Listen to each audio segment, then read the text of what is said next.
fair lang. Pero ganun talaga, Rika.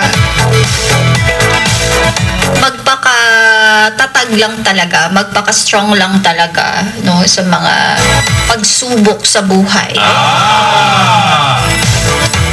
At laging mag-pray. Gani sila, pag human sa kasakit, naman dyan na'y kalipay. Mao talaga na itong hunaon ka forever.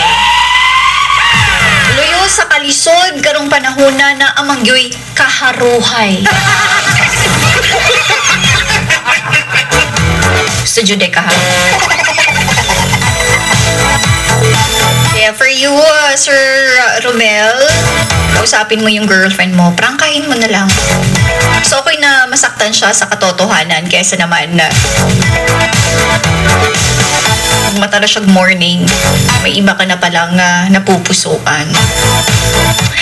Ay, ang bigat sa pakiramdam.